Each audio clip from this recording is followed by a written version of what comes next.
This training session is on the revised Hazard Communication Standard. OSHA's HazCom Standard is now aligned with the globally harmonized system of labeling and hazard classification. And we will talk about the new standard. Basically, the change to the standard, to be simple, is this. First, the Hazard Communication Standard required employees had a right to know. With the new standard, employees have a right to know and employees have a right to understand. We will first look at a video from OSHA describing why the change. Second, we will discuss the changes to the standard, and then there will be a quiz. The key points to remember is what all the different hazard labeling symbols mean. So we'll go ahead and right into the training. Everyone working around hazardous chemicals and other toxic substances has a right to know of possible dangers and how to protect themselves.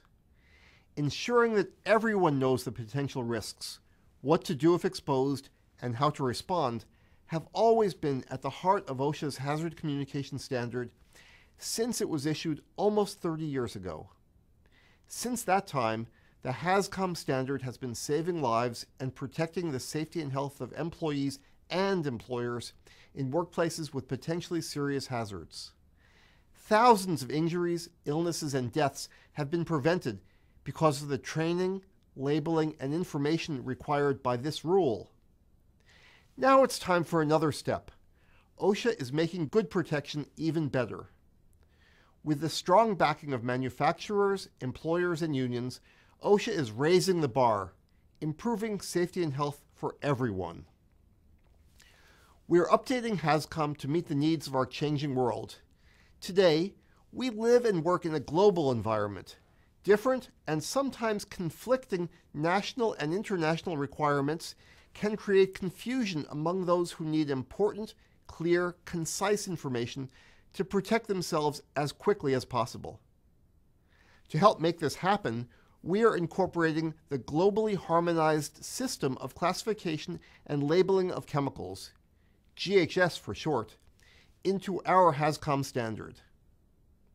In taking this step, we're joining the ranks with other nations to upgrade protections, standardize hazard communication, and reduce trade barriers. It's a win-win that will benefit all, and after implementation will save millions of dollars each year. Historically, under HazCom, there were no firm rules for what a label or material safety data sheet should look like, or how information was presented. Now, under the new standard, instead of having a variety of different safety data sheets and labels, the hazard warnings will all be the same regardless of who produces them or where they're produced. And even more importantly, the message is the same regardless of who sees it. There's a big difference. The new labels alert people to potential hazards and provide important details on how to handle chemicals safely. They tell you not only what you need to know, but also what you need to do in a way that everyone can clearly and easily understand. Here's an example.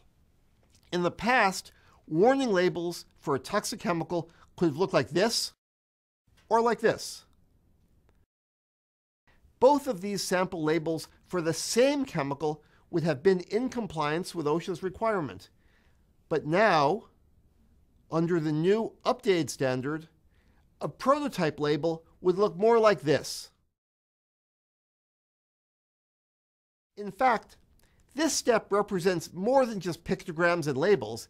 It's a whole new system, one in which everyone is using the same underlying criteria to classify chemicals. Behind every image are uniform organization and classification systems that spell out the potential hazards and protections in terms that everyone worldwide can understand. Whether you're working with chemicals, manufacturing them or transporting them, or supervising employees exposed to them.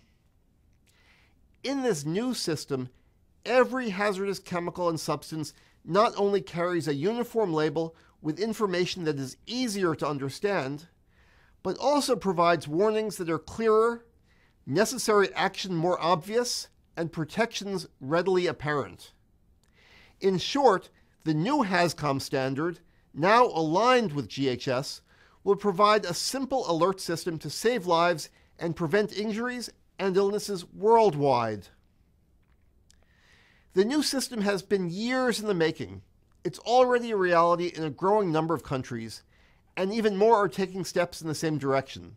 This harmonized international system will help reduce trade barriers in the global chemical market by aligning the US with Europe, Asia, Mexico, Australia, New Zealand, and many other nations. When the HazCom standard took effect in 1985, workers got the right to know. That is, the right to know what the potential effects of exposure to hazards might be. But the right to have labels or material safety data sheets did not always mean that it was easy for workers to understand that information. Today, with the new globally harmonized standard, workers are now getting the right to understand. That means not only knowing about potential hazards, but also better understanding what the warning means, what to do if exposed, and how to protect oneself. With this new system, workers in the United States and workers worldwide will have the same simple, concise information they need to understand how to prevent injuries and illnesses and save lives. Nothing could be more important than that. The revised HazCom standard. Now that we have heard from OSHA on why the changes to the HazCom standard were needed, let's now look at the details of the changes. The HazCom standard is now aligned with the globally harmonized system of classification and labeling of chemicals, GHS for short. Why is GHS important? Instead of having a variety of different safety data sheets and labels, the hazard warnings will now be the same regardless of who produces it or where it is produced. And even more importantly, the message is the same regardless of who sees it. The basis for hazard communication has not changed. Chemical manufacturers and importers are required to evaluate the hazards of the chemicals they produce or import and prepare labels and safety data sheets to convey the hazard information to their downstream customers. Since the basis of HazCom has not changed, then what are the changes to the HazCom standard? There are 4 areas we need to be concerned with. First is hazard classification. OSHA has provided specific criteria for how manufacturers and importers classify health and physical hazards of chemicals. The second major change is in how chemicals are labeled. Labels must include a harmonized signal word, pictogram, and a hazard statement for each hazard class and category.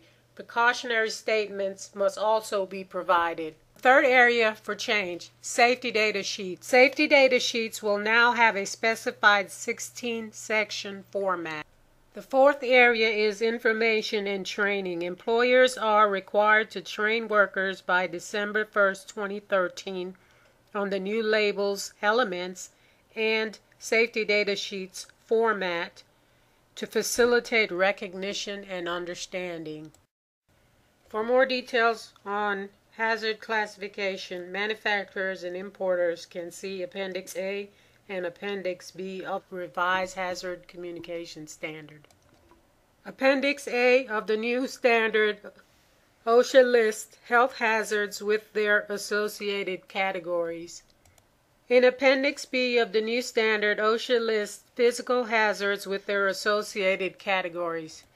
There are specific criteria for classifying health and physical hazards. Hazard class indicates the nature of the hazard, for example, flammability. Hazard category is the degree of severity within each hazard class. For example, for the physical hazard flammability, there are 4 levels of flammability.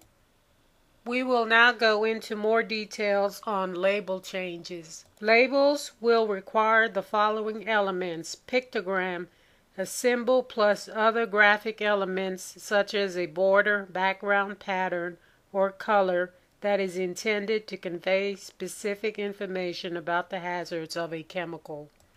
There are 9 pictograms to convey the health, physical, and environmental hazards. 8 of these pictograms are required, the exception being the environmental pictogram, as environmental hazards are not within OSHA's jurisdiction.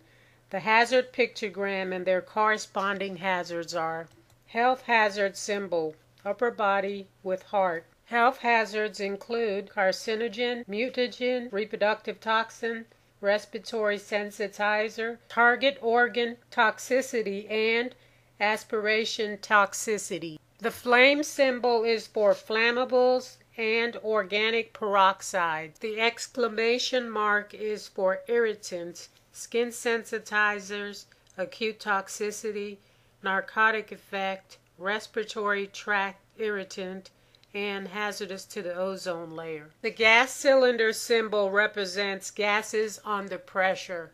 The corrosion symbol represents chemicals which causes skin corrosion, burn, and eye damage or corrosive to metals. The exploding bomb symbol represents explosives, self-reactives, and organic peroxide. The flame over circle represents oxidizers. The environment symbol is non-mandatory and represents aquatic toxicity. The skull and crossbones symbol represents acute toxicity, fatal or toxic.